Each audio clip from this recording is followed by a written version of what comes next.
My dear friend, let me tell you something that weighs heavy on my heart today. I've watched thousands of souls come and go in my years on this earth, and I've noticed something that troubles me deeply. I see people, good people like yourself, people with fire in their hearts and dreams in their eyes, slowly dimming over time. Not because they lack talent, not because they lack opportunity, but because of three quiet assassins that creep into their lives so gently, so invisibly, that by the time they notice them, years have already been stolen. Sit with me for a moment, would you? Because what I'm about to share with you isn't just another lecture about productivity or success. This is about your very soul, about the potential that lives inside you right now, waiting to be unleashed. And I promise you, if you can recognize these three destroyers and learn to defeat them, your entire life will transform in ways you cannot yet imagine. You see, I wasn't born Benjamin Franklin, the inventor, the diplomat, the founding father. I was born the 15th child of a poor candle maker in Boston. My formal education ended when I was 10 years old. 10 years old. Most people today spend more time deciding what to watch on their screens than I spent in a classroom. But here's what I discovered early in my life, something that changed everything for me, and something I want to pass on to you today with all the urgency in my heart. Success, real, lasting success, isn't about where you start. It's not about your circumstances, your education, or even your natural gifts. It's about what you do every single day, in those quiet moments when nobody's watching, when there's no applause, no recognition, just you and your choices. And that's where these three destroyers come in. They work in darkness. They whisper rather than shout.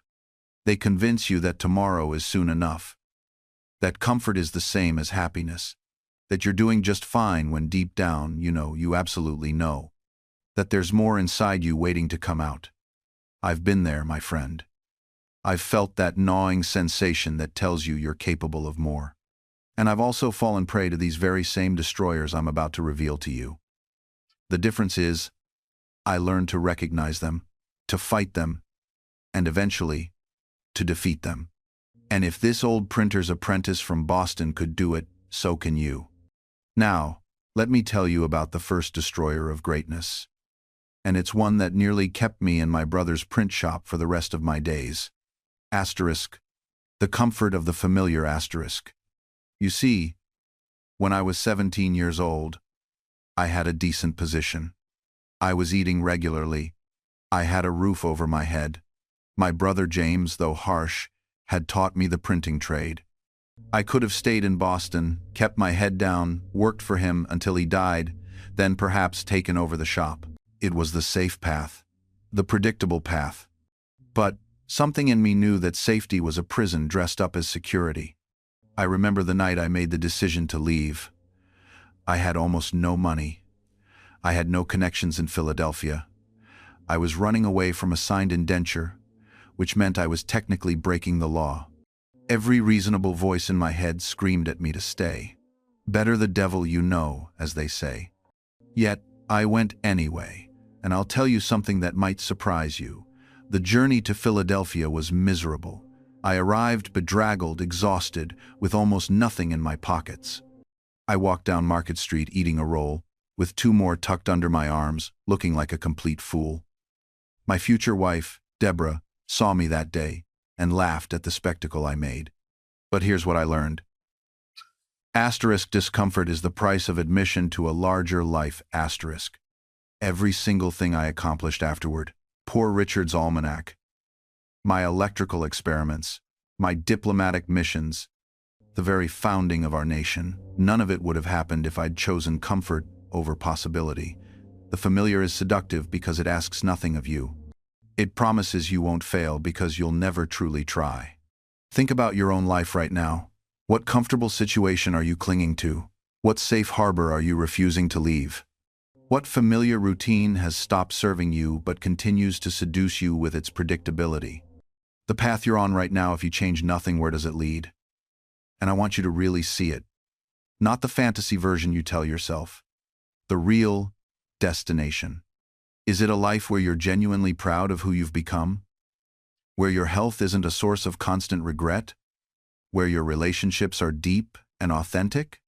Where you've built something meaningful with your time? Or is it, and be honest with yourself here, is it a life where you look back and wonder what happened? Where you tell yourself comforting lies about how things just didn't work out? Or life got in the way? My, my, my, my, my, my, my, my, my, my, my. Because here's what nobody wants to admit. Life doesn't get in the way. You get in your own way. I got in my own way for years. I remember sitting in my apartment one evening, scrolling through social media, watching other people live their lives. People I went to school with. People who started in the same place I did. And I noticed something that made me deeply uncomfortable. The gap was widening. Not because they were luckier, not because they had advantages I didn't have, but because they had made different choices, small choices, daily choices, the kind I kept putting off. One guy I knew had lost 60 pounds, not through some crash diet, but by simply showing up to the gym 3 times a week for 18 months. Another had written and published a book. Not because he was more talented, his writing wasn't even that good, honestly, but because he wrote 500 words every single day for a year. And me? I was still planning, still preparing, still waiting for the perfect moment to start. I had all the information. I had access to the same 24 hours they did. The only difference was they had decided to stop negotiating with themselves. That's when it hit me. I was going to wake up 10 years from now in exactly the same place if I didn't fundamentally change how I approached this moment right here. Not tomorrow, not Monday, this moment. Because every time you hit snooze, you're casting a vote for the person you're becoming. Every time you choose the easy path over the meaningful one, you're building a life. Every time you break a promise to yourself, you're teaching yourself that your word means nothing. And those votes add up. I learned this the hard way. Not from my successes, but from my failures. Every Tuesday evening, I told myself I'd go to the Junto, our intellectual club, to sharpen my mind among peers. Every Tuesday, I'd find an excuse. The type was calling. A customer needed attention. I was tired. Reasonable excuses, every one of them. But after 6 months of reasonable excuses, I looked in the mirror and realized I'd become the kind of man who doesn't keep his word, even to himself. Thank you for watching, and subscribe to Meguert. And if you what doesn't whatten to a 19.7, but after 6 months of reasonable excuses, that terrified me more than any failure in business ever could. So I started treating appointments with myself the way I treated appointments with the governor. Non-negotiable, sacred. Because here's what most people never realize. The relationship you have with yourself is the foundation of every other relationship in your life. If you can't trust yourself, why would anyone else? And this is where people get discipline completely wrong. They think it's about punishment, about white-knuckling through misery, about denying themselves everything pleasant until they've earned the right to exist. Horseshit. Real discipline isn't about denying pleasure, it's about delaying it. It's about saying, yes, I want that, and I'll have it after I've done what I promised myself I'd do. See the difference? One is deprivation, the other is integrity. When I wanted to sleep in instead of writing, I didn't tell myself I was lazy or worthless. I told myself, you can sleep as long as you want. Tomorrow, after you've written today. That small shift changed everything. I wasn't fighting against myself anymore. I was negotiating with myself in good faith. And here's the beautiful part. The more you keep these small promises, the more your brain starts to believe you.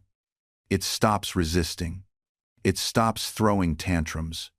Because it learns that when you say something's happening, it happens. Your word becomes law in your own internal kingdom. But when you constantly break promises to yourself, your brain learns you're unreliable. So it stops believing your plans. It stops getting excited about your goals. Why should it? You've taught it that your declarations are just noise. I remember standing in that cold print shop in Philadelphia, watching my first employee quit. He'd watched me promise to pay him next week 3 times in a row. I'd meant it each time, but meaning it wasn't enough. The third time I said it, his face didn't even change. He just nodded, finished his shift, and never came back. That's when I learned. Your brain is your longest-term employee, and it's keeping track. And Plentrud is 70 longest-term employee. Every time you break a promise to yourself, you're not just failing at that one thing. You're training yourself that you are the type of person who doesn't follow through. You're building an identity around unreliability. And identity is the most powerful force in human behavior. We will move mountains to act consistently with who we believe we are. So, when you've told yourself you're a someday person, when you've reinforced that identity 50 times by not starting, do you know what happens when opportunity actually knocks? You don't answer. Not because you're afraid, because that's not who you are anymore. I've watched brilliant people with extraordinary ideas die with their music still in them. Not because they lack talent, because they trained themselves, one broken promise at a time, that they were not the person who acts. And here's what makes this truly insidious. The smaller the promise you break, the deeper the damage runs. Because big failures, we explain away. The business that collapsed, the relationship that ended, we blame circumstances. We say it wasn't the right time. But when you promise yourself you'll write for 10 minutes and you don't, there's no excuse big enough to hide behind. That's pure you, failing pure you. Those small betrayals accumulate like sediment at the bottom of a river. Eventually, they build a dam. And no amount of motivation can flood over a dam you've spent years constructing. Which means discipline isn't really about controlling yourself at all. It's about knowing yourself. It's about catching the pattern before it calculates your next move. I started noticing mine during my third failed attempt at waking early. I'd set the alarm for 5 in the morning with genuine conviction. The night before, I was certain, absolutely certain, this time would be different. But when morning came, a voice appeared soft, reasonable, almost helpful. You didn't sleep well. Starting tomorrow would be smarter. You'll have more energy then. That voice wasn't trying to sabotage me. It genuinely believed it was solving a problem. And that's what makes the pattern so effective. It doesn't feel like failure when you're inside it. It feels like wisdom, like flexibility, like self-care. The pattern gets better at its job every time you listen to it. It learns which arguments work on you. For some people, it's, you deserve a break. For others, it's, this isn't the right time. For me, it was always logic. The pattern knew I respected reasoning, so it came armed with perfectly sensible explanations for why discipline could wait. But here's what shifted everything. I stopped trying to defeat the voice. I just started recognizing it. Not arguing with it, not fighting it, just noticing. Oh, there you are again. That's the pattern talking. The moment you name it, something changes. It loses its disguise. You see it for what it is, not truth, not wisdom, just the automated response your brain has developed to avoid discomfort. And once you see the pattern, you can't unsee it. You start noticing it everywhere. In the way you reach for your phone the instant you feel bored. In the way you suddenly remember an urgent email the moment you sit down to write. In the way you decide the kitchen needs cleaning right when you're supposed to start the difficult thing. Your brain is extraordinary at generating reasonable-sounding excuses. It has to be. If the excuses were obviously bad, you wouldn't believe them. The pattern survives by being convincing, by feeling true. That's why discipline isn't about motivation or willpower. It's about pattern recognition. It's about building enough awareness to catch yourself in the act of self-deception. And here's what most people miss. Your mind will fight this awareness with everything it has. Because awareness is the death of comfortable patterns. The moment you truly see what you're doing, you can't unsee it. You can't go back to the blissful ignorance of checking your phone just for a second without recognizing it's a full-blown escape mechanism. I started keeping what I called my pattern journal. Not a regular journal where you write about your feelings. A forensic document. Every time I caught myself procrastinating, I'd write down three things: what I was avoiding, what story I told myself to justify it, and what the pattern actually was. I'll just research a bit more before starting was really, I'm afraid my first draft won't be good enough. I work better under pressure was really, I'm addicted to the adrenaline rush that lets me avoid deeper thinking. I need to be in the right mood was really, I've made my emotional state the master instead of the servant. After 2 weeks, the patterns became embarrassingly obvious. I had maybe 5 or 6 core avoidance strategies that I cycled through. That's it. And with 34/7, and with 34/7. My mind thought it was being creative, coming up with new reasons every day, but it was just running the same subroutines over and over. And this is the brutal part that nobody wants to hear. You already know your patterns. Right now, reading this, you know exactly what you do. You know the specific ways you lie to yourself. You know which tasks you avoid and which distractions you favor. You know the time of day when you're most likely to collapse into old habits.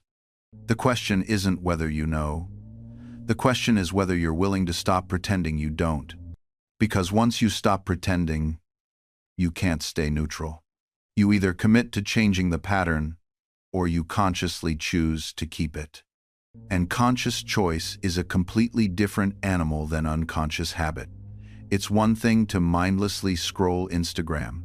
It's another thing entirely to say, I am now choosing to waste the next hour because I'm afraid of what I might discover if I sit with my own thoughts.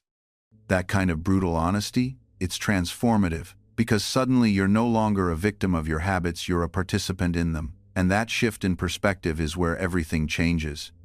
I learned this lesson the hard way with my own relationship to alcohol. For years, I'd have a glass of wine with dinner. Sometimes 2, sometimes 3. It wasn't a problem, I told myself.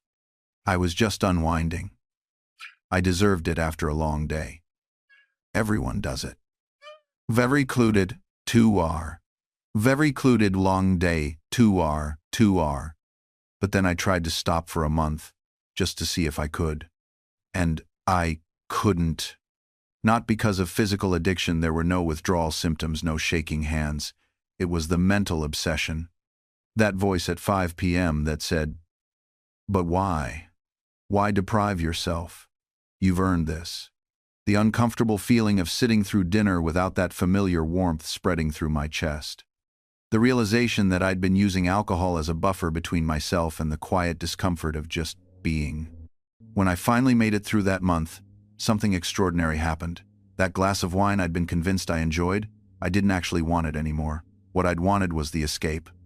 The permission to check out. The socially acceptable way to numb myself just enough to avoid feeling whatever I was avoiding. The conscious choice to not drink taught me more about myself than a decade of unconscious drinking ever had. This is the pattern with all our avoidance mechanisms. We think we want the thing, the scroll, the drink, the distraction, but what we actually want is to not feel something else. And we'll never address that something else until we remove the buffer and sit with the discomfort long enough to identify it. Your brain will fight you every step of the way. It'll offer you every rationalization in the book. Just 10 more minutes. You need a break. Tomorrow, you'll start fresh. This isn't the right time.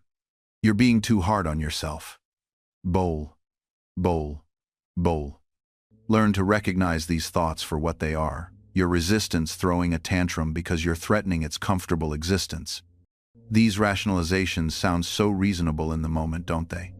They're dressed up in the language of self-care and balance. But here's how you tell the difference between genuine self-care and resistance, masquerading as wisdom.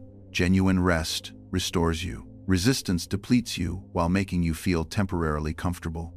When you genuinely need a break, taking it leaves you refreshed and ready to return. When resistance wins, you feel that nagging guilt, that diminished sense of self, that quiet knowledge that you've betrayed your own intentions once again. I learned to ask myself a simple question when these thoughts arose. Will I respect myself more if I follow this impulse, or if I push through? The answer was always immediate and always honest. And 9 times out of 10, the answer pointed toward doing the hard thing. Here's what nobody tells you about building discipline.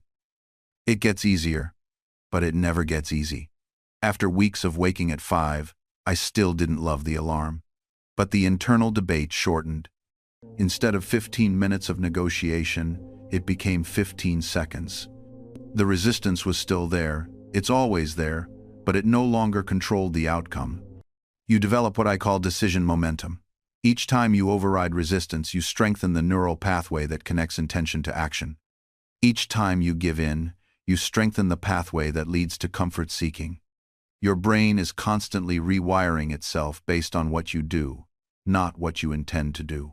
This is why that first week is so critical. You're not just building a habit, you're declaring war on your previous patterns. You're telling your brain, in the most visceral way possible, that things have changed, that you have changed. And your brain, bless it, will eventually get the message. It's remarkably adaptable. What feels impossible today will feel merely difficult next week and automatic next month.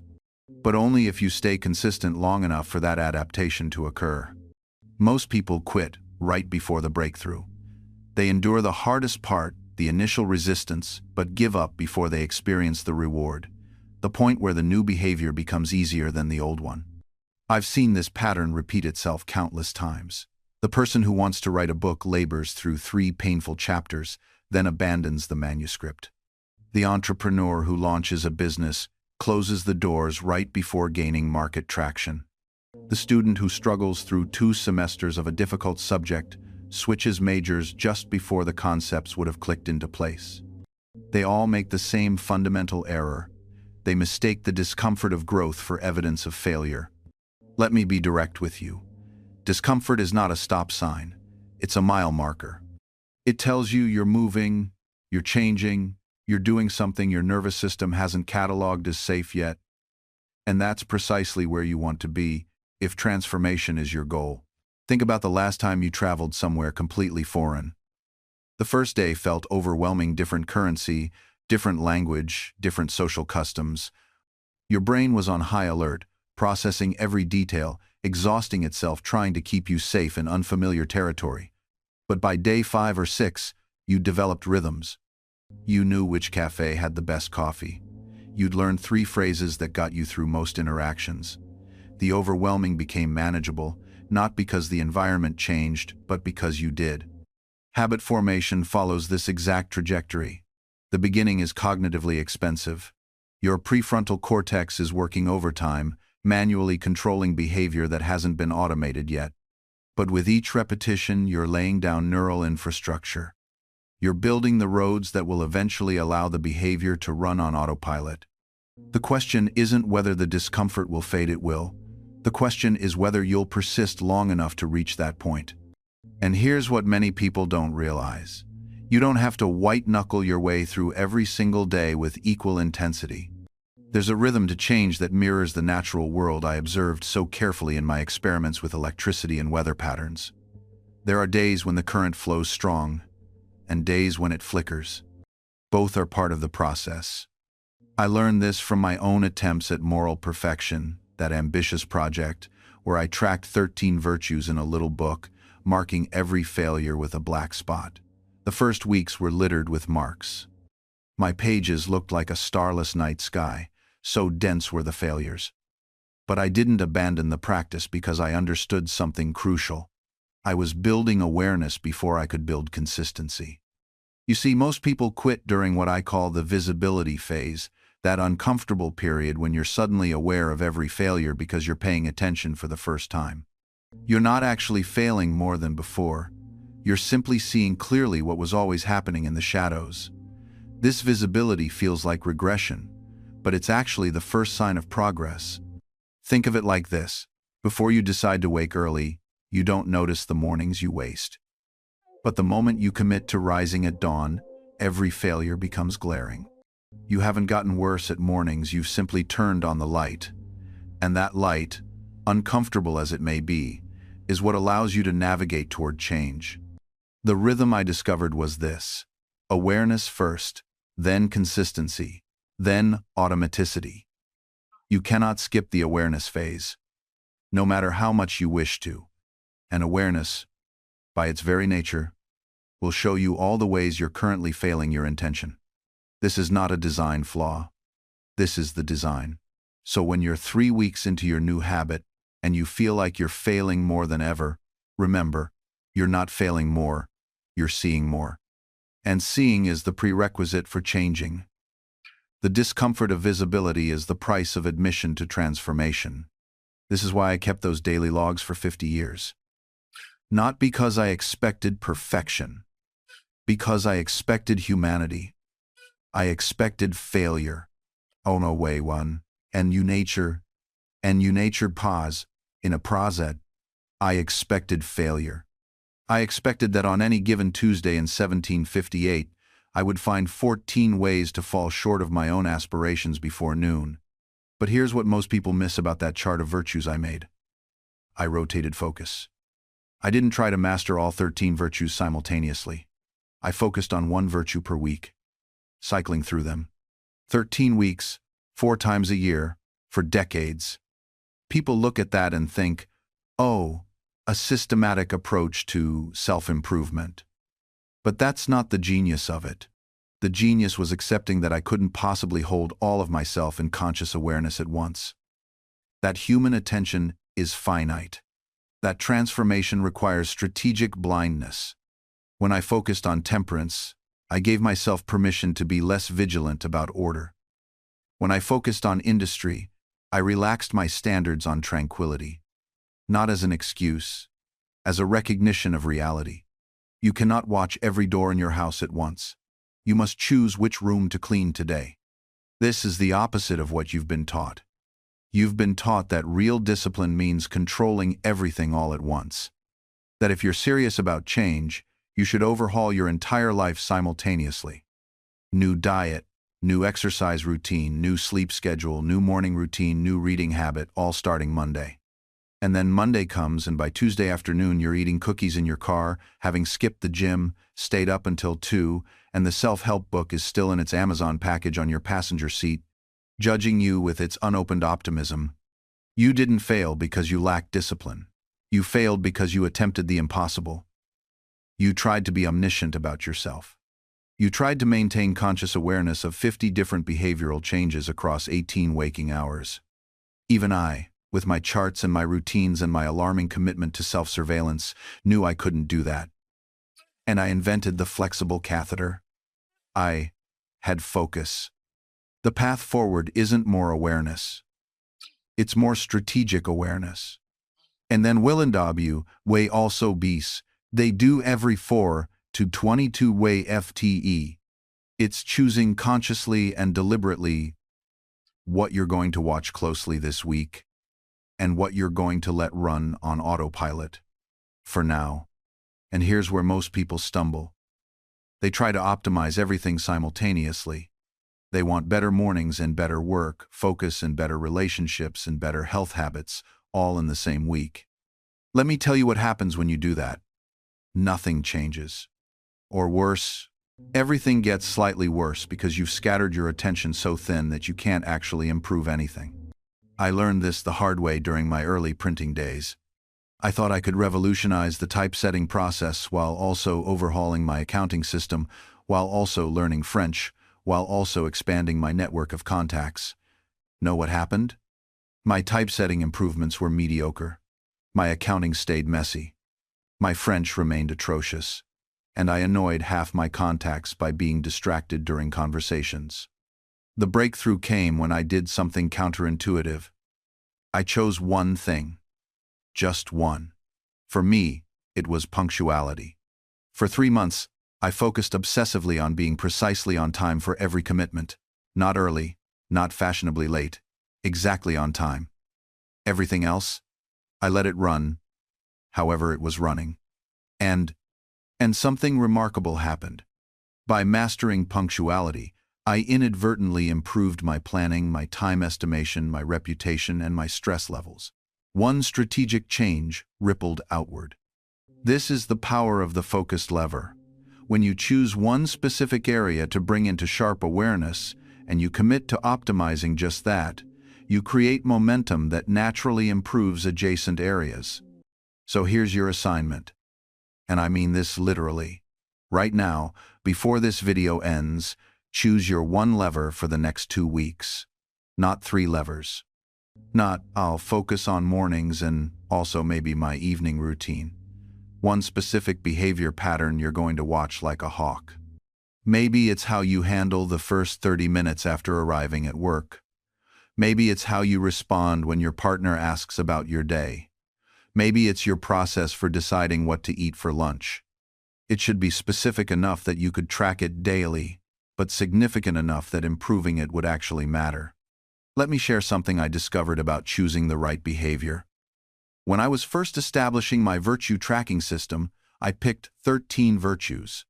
13. Looking back, that was ambitious, bordering on absurd. But here's what I learned from that overly ambitious start. The virtues I actually improved weren't necessarily the most important ones. They were the ones I could actually measure. Temperance wasn't just eat moderately. I made it specific.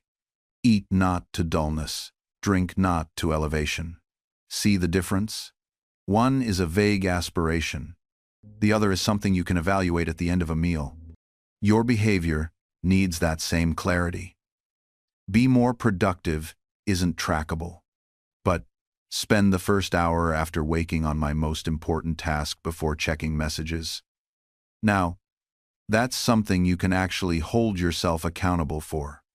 You'll know by 9 in the morning whether you succeeded or failed. And here's the part that surprises people. Small behaviors connected to big outcomes often work better than trying to track the outcomes themselves. I couldn't directly track whether I was becoming more temperate, but I could track whether I followed my eating rules. The virtue emerged from the behavior, not the other way around. Think about the behavior you're considering right now. Can you reduce it to a simple yes or no question you'll ask yourself each day? Did I do it? If you're hedging with, well, sort of, or partially, the behavior isn't defined clearly enough yet. Here's your test. Imagine explaining this behavior to a stranger who will be tracking it for you tomorrow. If they'd need to ask clarifying questions, keep refining. Exercise more, they'd need to ask what counts. Do 20 minutes of deliberate movement before breakfast. They know exactly what to observe. The behavior you choose will become a daily appointment with yourself. Choose something you can show up for consistently, not something that requires perfect conditions. I didn't make my virtue practice dependent on having a quiet study or being in the right mood. I could pull out my chart in a tavern or a carriage, location independent, mood independent. That's the kind of resilience your chosen behavior needs. I remember watching my grandson William struggle with this very principle. Each morning, he'd declare his intentions, study Latin, practice his penmanship, help at the print shop. Noble goals, all of them. But the moment his friends knocked at the door with tales of adventure down by the docks, every intention evaporated like morning dew under a hot sun. "Grandfather," he'd say later, sheepish, "I meant to do it, I truly did." And there's the trap we all fall into, believing that meaning to do something counts for anything at all. It doesn't. The universe keeps perfect accounts, but it only credits actions, never intentions. You can mean to write that book until your deathbed, and you'll die with the same empty ledger you started with.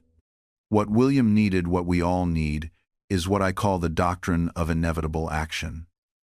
It's the understanding that once you've committed to a behavior, its execution becomes as certain as sunrise. Not dependent on feeling, not negotiable, based on circumstances, simply inevitable. Here's how you build that inevitability into your daily practice. You remove the decision entirely. Every time you face your chosen moment and have to decide whether to act, you're spending willpower like coins from a purse that isn't bottomless. Decision fatigue is real, and it's expensive. The solution? Decide once, thoroughly and completely. Then, never decide again. I decided once that I would wake at 5 in the morning. Not, I'll try to wake at 5 or I'll wake at 5 when I feel rested. Just, I wake at 5, period. The decision was made decades ago, Each morning isn't a fresh negotiation with my pillow, it's simply what happens. The sun rises, I rise. Both facts are equally non-negotiable. This is the power of identity-based behavior rather than outcome-based behavior. Most people approach change by focusing on what they want to achieve. I want to lose 20 pounds. I want to write a book. I want to learn French. But I learned something that changed everything. Don't focus on what you want to achieve. Focus on who you wish to become. Inden, create tefet, for, and iden one to a vendor. I didn't tell myself, I want to write well. I told myself, I am a writer. Do you see the difference? One is a goal, distant and conditional. The other is an identity, present and absolute. Writers write. That's what they do. Not when inspired, not when convenient. They write because that's who they are. And here's what I've learned through countless hours bent over my desk, ink-stained and exhausted. You cannot wait for passion to find you. You must cultivate it like a garden, tend it like a flame in winter wind. The amateur writer sits waiting for the muse to descend like some divine visitation. The professional writer? We know the muse is an employee who only shows up when you're already at your desk working. I've published under more pseudonyms than I can count. Mrs. Silence Dogood, Richard Saunders, and a dozen others. And you know what each of those voices taught me? That consistency breeds creativity. The more regularly I wrote, the more ideas flowed. The mind is a muscle that grows stronger with use, not rest. You want to know the real secret to a writing habit that lasts? Make it so small you can't fail. Don't commit to writing 1,000 words a day. That's a recipe for guilt and abandonment. Instead, commit to opening your document. That's it. Most days, you'll write more. But even on your worst days, you've kept the chain unbroken. I learned this principle in my print shop. On days when my body ached from hauling typecases, when creditors were knocking and the press was jamming every third sheet, I still showed up. I still touched the equipment. That physical presence, that tiny commitment, kept the business alive through impossible seasons. Your writing practice deserves the same grace. And let me tell you something else about consistency that nobody mentions. It compounds. Not like interest on debt, which grows with cruel mathematics, but like wisdom, which accumulates in ways you cannot track until you look back years later and realize you've become someone new. The essays I wrote in my 20s were clever but shallow. The pieces I crafted in my 40s had depth I couldn't have manufactured through talent alone. Only time and repetition could season that wisdom into the words. You're not just building a writing habit. You're building a writer. That takes patience that our modern world has forgotten how to value. The printing press I operated didn't make me a writer. It made me someone who could times produce times writing. But becoming a writer that happened in the margins. In the hours before dawn when I wrote as Silence Dogood. In the careful observation of how people spoke, what made them laugh, what arguments they found compelling.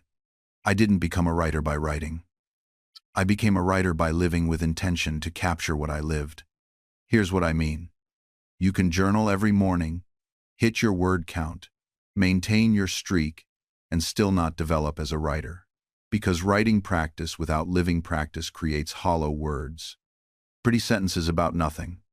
Technique without substance. The best writing comes from people who are equally committed to the living part. You want to write about human nature? Then you need to study humans. Not from your desk. In conversation. In conflict. In the messy reality of relationships and commerce and community. You need to pay attention to how people reveal themselves in small moments. I learned more about human nature from one day in my print shop watching how customers negotiated, how they justified their wants, how they responded to pressure than I could have learned from a month of isolated writing. The writing habit everyone obsesses over is only half the equation. The other half is the times noticing times habit. The times curiosity, times habit. The times being present to your actual lifetime's habit. When did you last have a conversation where you were fully present instead of thinking about what you'd say next? When did you last observe something closely enough to describe it without cliches? When did you last feel something uncomfortable and sit with it instead of scrolling past? This is the practice nobody talks about because it can't be gamified. You can't get a streak badge for paying attention. But I'm telling you, this is where real writing comes from. Not from hitting publish 7 days in a row. From living 7 days in a row with your eyes actually open. And here's the part that might sting. If you're writing every day but barely living, your writing will betray you. It'll be thin, repetitive. You'll find yourself recycling the same observations, the same phrases, the same shallow insights. Because you're drawing from a well you're not refilling. The writers you admire, they're not just writing more than you. They're times noticing times more than you. They're drawing connections you don't see because they're actually looking. They're finding metaphors in their commute, story structures in their arguments, character studies in their family dinners. They've made their whole life the research, not just the hour they sit at the keyboard. And here's what nobody tells you about that shift. Once you start seeing the world as material, you can't unsee it. Your brain rewires itself. You become attuned to a frequency most people never notice. That offhand comment your colleague made? You're already turning it into dialogue. That news story about the town that banned streetlights? You're already building a thriller around it. That feeling you got standing in your grandmother's empty house after she died? You're cataloging it, preserving it, knowing it'll breathe life into a scene someday. This isn't romanticizing the writer's life. It's the actual mechanism of sustainability. Because when writing stops being this separate, difficult thing you have to psych yourself up for and becomes, instead, a way of times processing, times your life, everything changes. You're not manufacturing content from nothing. You're translating lived experience into story. And translation is infinitely easier than creation ex nihilo. The writers who seem inexhaustible, they've mastered this translation. They're not superhuman. They've just dissolved the boundary between living and writing until the two feed each other constantly. Their grocery store trip gives them a short story. Their short story makes them notice things at the grocery store they'd have missed otherwise. It's a closed loop that generates its own energy. Compare that to the exhausted writer who treats writing as extraction, who sits down empty and tries to squeeze out words like the last bit of toothpaste, who finishes a project and feels depleted, like they gave away something they can't get back. That's not sustainability. That's mining yourself until there's nothing left.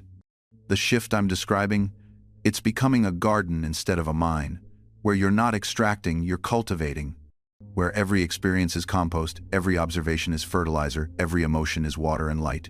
You're not using yourself up, you're growing. And speaking of growing, let me tell you what happens when you stop treating your creative work like a scarce resource. When you stop hoarding your ideas like a dragon guarding gold. When you start giving them away like someone who knows the well never runs dry. You become magnetic. I didn't plan this. It just happened. The more I created, the more opportunities came to me. Not because I was marketing myself or networking strategically, though there's nothing wrong with that, but because creation itself is a form of communication. Every video, every essay, every thought I shared was like sending out a signal. I'm alive. I'm thinking. I'm making sense of this strange world we're in.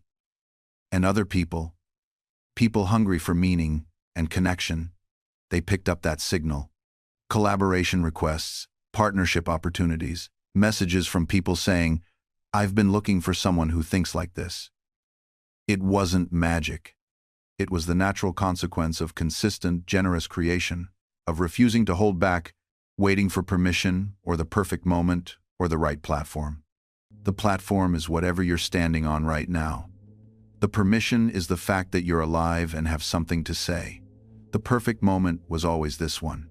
Here's what else happens. You stop fearing criticism, not because you've grown thick skin or stopped caring what people think, but because you're creating so much that any single piece matters less.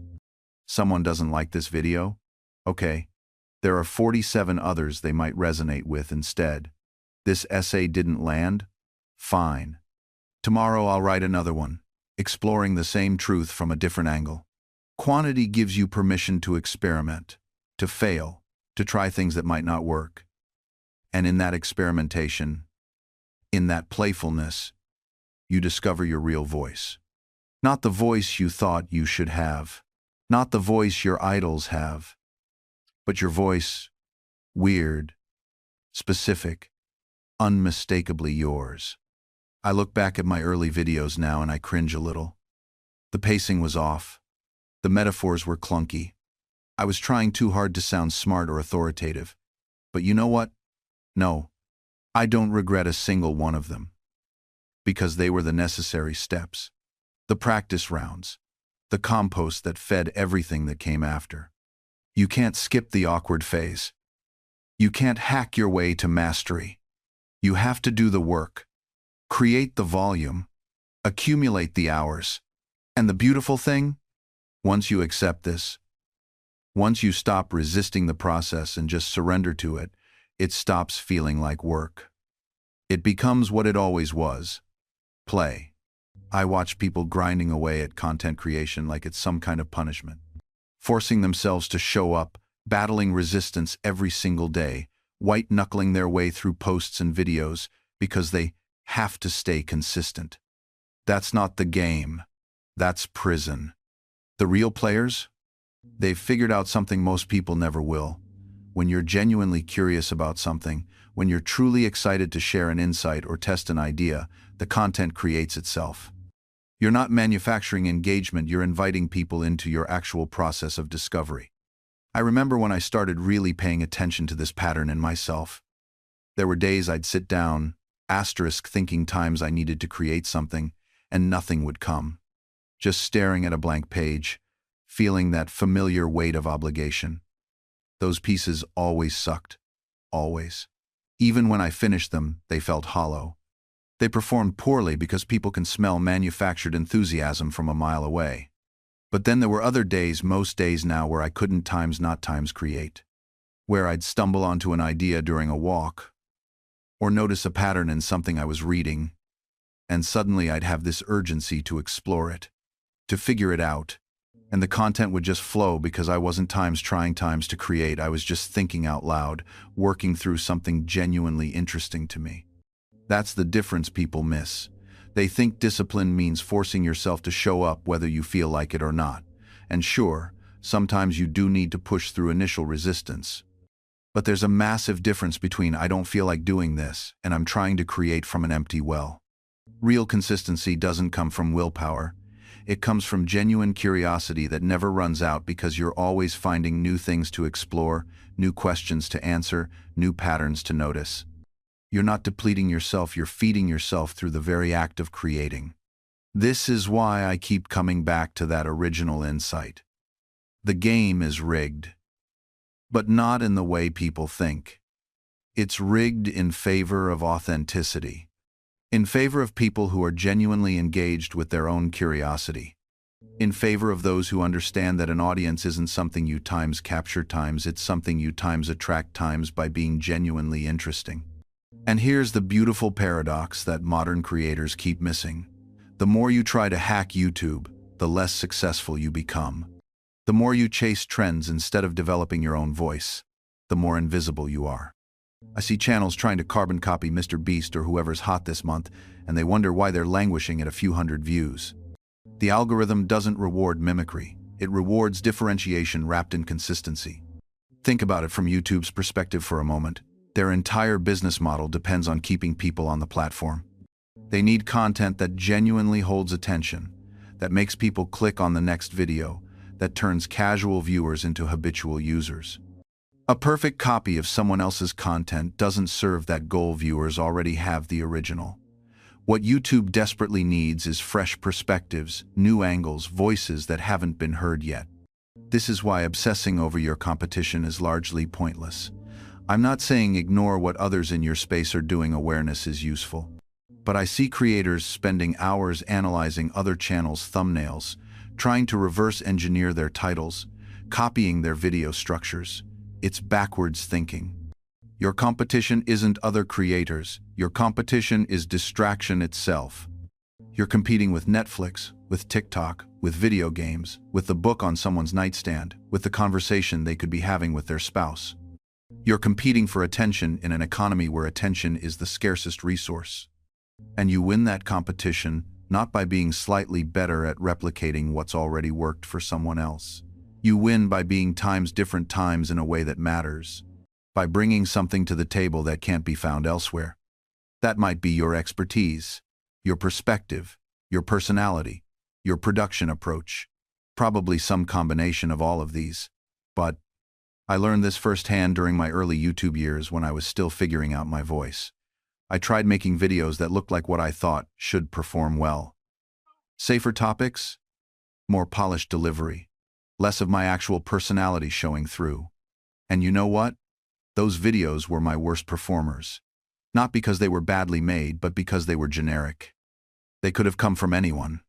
The videos that broke through, they were the ones where I stopped performing and started times being asterisk. Where my genuine fascination with a topic came through. Where I didn't sand off the rough edges of my personality. Where I trusted that somewhere out there were people who would appreciate what I was genuinely excited to create. And here's the truly counterintuitive part that nobody talks about. The more specific you get, the larger your actual audience becomes. When I tried to be relatable to everyone, I was relatable to no one. My audience was theoretically massive, anyone interested in success or productivity, but in practice, it was crickets. Because when you speak to everyone, you're speaking to a shapeless void. There's no one there to actually connect with. But when I started making videos for people who feel like frauds despite their accomplishments, or chronic overachievers who secretly worry they're still not doing enough, suddenly, I had an audience. Not because these descriptions applied to more people, but because the people they did apply to felt seen in a way they never had before. They didn't just watch my videos.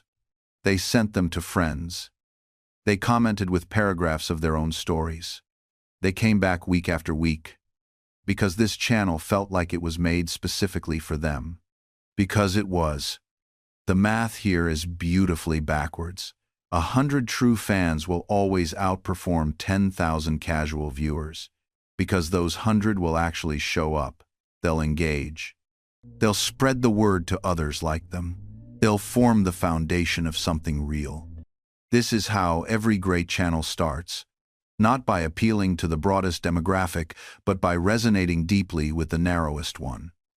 The audience grows not through dilution, but through intensity of connection.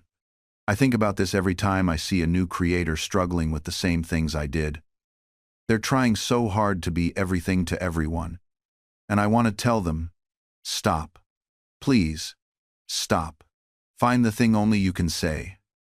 The perspective only you have. The audience only you can serve. And then serve them so well that they can't imagine watching anyone else.